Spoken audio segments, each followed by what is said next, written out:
मलिया के अंगना चंदना के रागाज ताई चरी सुगना फागुनवा ले खार ताई तारा सुगना फागुनवा ले पहिला सगुनवा माई है ब्राह्मण के देव सोने के पातर वालाई आंगना धराए दूसरे सगुनवा माई है घोराई के सोने के चौकिया लाई मरवा धराए तीसरे सगुनवा माई है कुम्हारा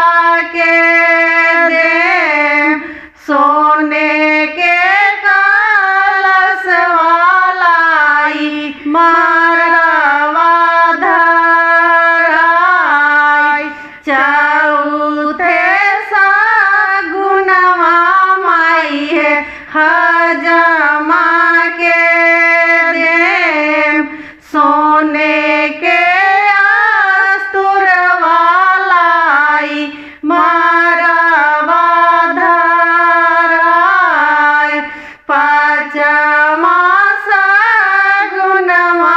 माई है कोयरी के सगुन के हार दिया लाई आंगना धराई छठमा सगुनवा माई है बेटा के बाप के देव अपना बेटा के लाए मरवा बैठा सतमा सगुनवा माई है बेटी के बाप के देव अपनी बेटी के लाए मरवा बैठा घेरिया काली बदरिया बरसे लागल में भींजे लागल दुल्हा दुल्हिन जुरे लासने दुल्हिन पूछे दूल्हा से पूछे बात कैसे कैसे सजल जी प्रभु अपना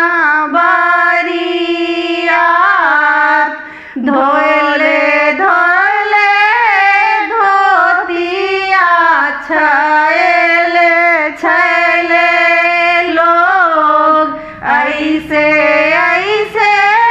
सजली जी धनिया अपना बरियात दुल्हा पूछे दुल्हिन से पूछे एक बात कैसे कैसे सिखल जी धनिया रसोईया बेहबार दाल बनवली भात बनवली छपाना परकार ऐसे ऐसे